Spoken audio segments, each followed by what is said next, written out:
ওসমান হাদির মতো একজন আলোচিত ব্যক্তিকে, জনপ্রিয় ব্যক্তিকে হত্যা করার কারণে বিষয়টা লাইমলাইটে এসেছে, আলোচনা এসেছে। অসংখ্য অগণিত হত্যাকাণ্ড প্রতিনিয়ত ঘটছে। যেই কুলাঙ্গার, যেই হত্যাকারী, যেই খুনি গুলি করলো, তার সাথে তার কি বিরোধ ছিল, তার সাথে তার কি সংঘাত ছিল, তার সাথে তার কি লড়াই ছিল? কিছুই ছিল না।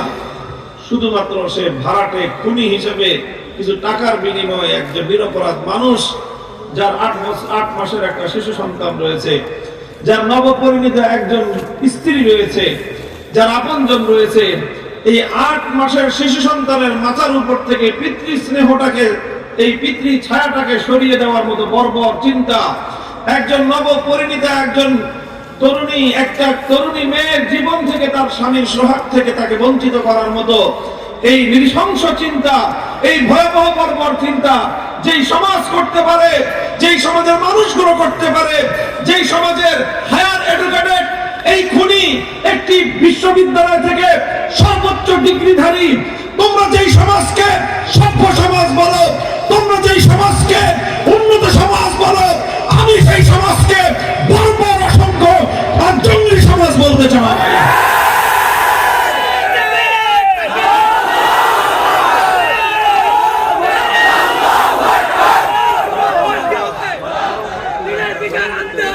মুহতারাম হাজিরিন, ঘটনা শুধু একটা আলোচনায় এসেছে। 5ই আগস্টের পর থেকে এই পর্যন্ত যারা ভালো, তুলনামূলক ভাবে এই সমাজের যেই দল, যেই অংশটা তুলনামূলক ভাবে ভালো বিবেচনা করা হয়, তারা শুধুমাত্র অন্তর্দ্বন্দ্বে জড়িয়ে, শুধুমাত্র ক্ষমতার দ্বন্দ্বে জড়িয়ে, আধিপত্যের লড়াইয়ে কতগুলো মায়ের গল খালি হয়েছে, কতগুলো সন্তান ইতিম হয়েছে, আমার কতগুলো বোন বৈধব্যের এই ভয়াল ছাগলে তারা আক্রান্ত হয়েছে, তার পরিসংখ্যান যদি করা হয়, এই সমাজকে মানুষের সমাজ বলার চেয়ে একটি বর্বরতার সমাজ বলাই অধিক যুক্তিযুক্ত হয়। মুহতারাম হাজিরিন, বলতে চাই, আবার নতুন করে সেই জাহেলিয়াত সমাজকে গ্রাস করতে উদ্যত হয়েছে।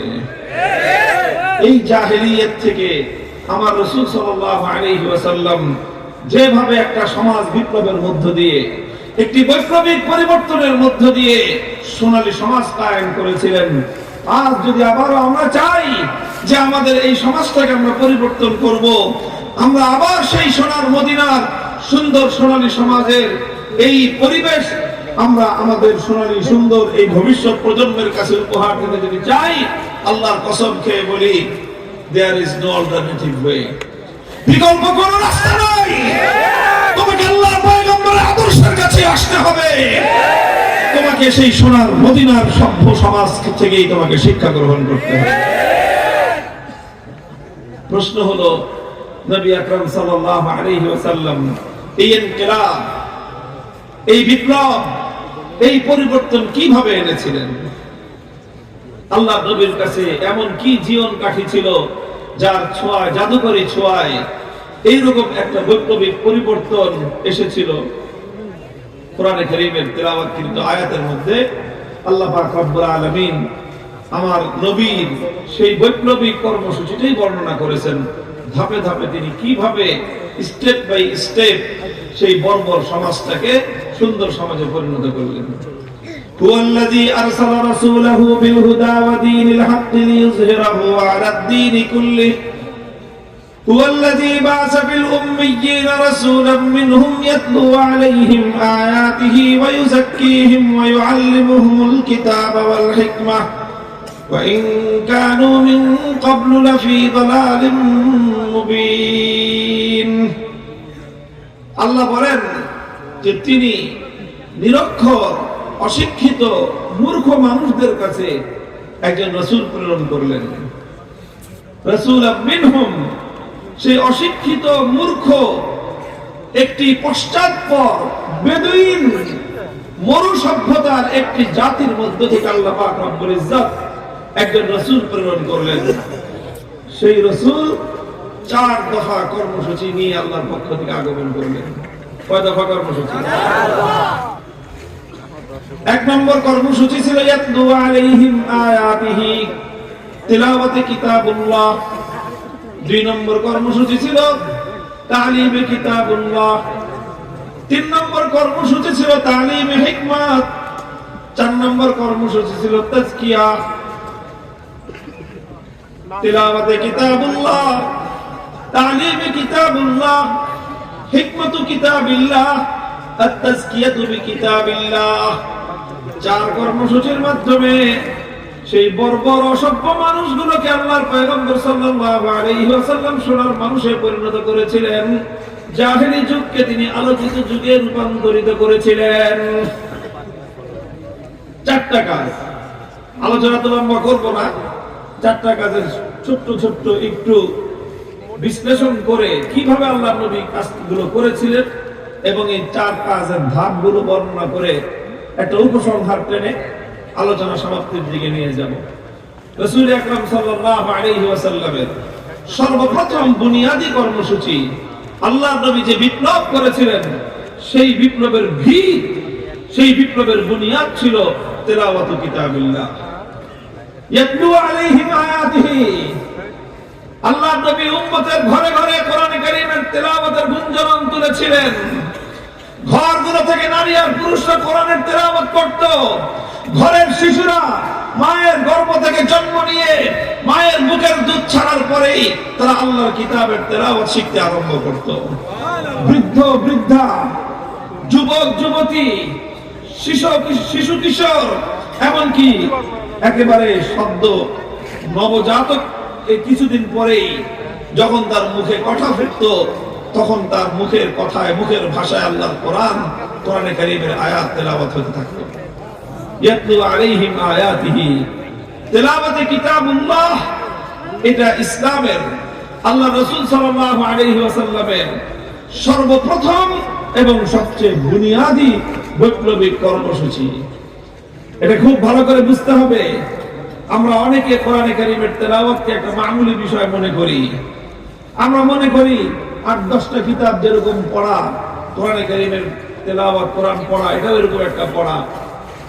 অনেকে আবার এক ধাপ অগ্রসর হয়ে এটাও বলে যে কোরআনে কারীম না বুঝে পড়লে কি লাভ, এটা শুধুমাত্র তোতা পাখির মতো ঘটনা করলে লাভ আছে কোনো? মুহতারাম হাজিরিন, যারা এরকম কথা বলে তারা মূলত আল্লাহর কোরআনে কারীমের তেলাওয়াতের যে সত্যিকার পাওয়ার এবং তার শক্তি সম্পর্কে অজ্ঞ। জানে না কোরআন আর 10টা কিতাবের মতো নয়, মানুষের লেখা কোনো গ্রন্থের মতো নয়। তুমি কাব্য গ্রন্থ না বুঝে পড়লে কবিতার মর্মার্থ তুমি বুঝবে না। গল্পের বই না বুঝে পড়লে গল্পের স্বাদ তুমি পাবে না। উপন্যাসের বই না বুঝে পড়লে উপন্যাসের চরিত্রগুলোকে তুমি ধারণ করতে পারবে না। কোন দর্শন শাস্ত্রের বই না বুঝে পড়লে দার্শনিক হতে পারবে না। তুমি সায়েন্সের বই, মেডিকেল সায়েন্সের বই না বুঝে পড়লে ডাক্তারি বিদ্যার কিছুই তুমি বুঝতে পারবে না। যে কোনো ইঞ্জিনিয়ারিং এর বই না বুঝে পড়লে ইঞ্জিনিয়ারিং শাস্ত্র সম্পর্কে তোমার কোনো নলেজ হবে না, কোনো লাভ হবে না, কোনো উপকার হবে না। দুনিয়ার সব গ্রন্থ সম্পর্কে এই কথা বলা যায় যে না বুঝে পড়লে কোনো লাভ নাই, এক্সেপ্ট আল কোরআনুল কারীম। কোরআন এমন এক কিতাব, বুঝে পড়লে যেমন লাভ আছে, না বুঝে পড়লেও কোরআন মানুষের হৃদয়ের মধ্যে তার অ্যাকশন এবং তার ক্রিয়া সে করতেই থাকে। মুহতারাম হাজিরিন, হাদিসের পাতাগুলিতে হযরত আবু বকর সিদ্দিক রাদিয়াল্লাহু তাআলা আনহুর ঘটনা বর্ণিত হয়। একবার আবু বকর সিদ্দিক রাদিয়াল্লাহু তাআলা আনহু তিনি মক্কা ছেড়ে যাত্রা শুরু করেছেন, চলে যাবেন, মক্কা ছেড়ে চলে যাবেন। প্রতিমধ্যে ইবনু দাগিনা নামে একজন সর্দার কিসিমের লোক, একটা গোত্র প্রধান, সে আবু বকর সিদ্দিকের সঙ্গে দেখা, বলল, আবু বকর তুমি কোথায় যাও? হযরত আবু বকর বললেন যে আমি মক্কায় থাকবো না, আমি চলে যাব অন্য কোথাও। কেন চলে যাবে? মক্কার মানুষজন আমার সাথে খুব অসদাচরণ করতেছে, তারা দুর্ব্যবহার করতেছে, তারা আমার উপর জুলুম করতেছে, এই জন্য আমি আর মক্কায় না থাকার সিদ্ধান্ত নিয়েছি। ইবনু দাগিনা বলল যে আবু বকর, তোমার মতো মানুষ যদি মক্কা থেকে চলে যায়, এটা মক্কার জন্য ডিসক্রেডিট হবে, এটা মক্কার মানুষের জন্য কলঙ্ক বয়ে আনবে। আরবের মানুষরা মক্কার মানুষকে খারাপ মনে করবে, বলবে যে যেই সমাজ, যে এলাকার মানুষ আবু বকরকে তাদের এলাকায় রাখতে পারে না, আবু বকরের মতো মহানুভব মানুষ যেই এলাকার মানুষের উৎপীড়নের কারণে এলাকা ছেড়ে চলে যায়, সেই এলাকাটা খুবই বাজে এলাকা, সেই এলাকার মানুষ খুব খারাপ, বদনামকারী দিকে ছড়ায়া যাবে। কাজেই তুমি এই এলাকা ছেড়ে যেতে পারবে না, তোমার কি সমস্যা আমি দেখব। ইবনুদ দাগিনা হযরত আবু বকরকে নিয়ে মক্কায় আসলো। মক্কায় এসে মক্কার লোকজনদেরকে জমায়েত করলো। লোকজনদেরকে জমায়েত করে বললো যে দেখো, আবু বকরের মতো পরোপকারী মানুষ, যার সম্পদের দ্বারা দরিদ্রের উপকার হয়, যার আহারের দ্বারা ক্ষুধার্ত মানুষের তার ক্ষুধা মিটে, যার সম্পদের দ্বারা অসুস্থ মানুষের চিকিৎসা হয়, এইরকম একজন মহানুভব পরোপকারী মানুষ যদি এই এলাকায় থাকতে না পারে, তাহলে এই এলাকার মানুষের জন্য চরম দুর্ভাগ্যের বিষয় হবে, তাদের জন্য দুর্নামের কারণ হবে। কাজেই তোমরা আবু বকরকে উৎপীড়ন করো না, তার সঙ্গে অসদাচরণ করো না, আবু বকরকে মক্কায় থাকতে দাও। মক্কার লোকেরা বলেছিল ঠিক আছে, আবু বকর থাকবে, আমাদের কোনো আপত্তি নাই।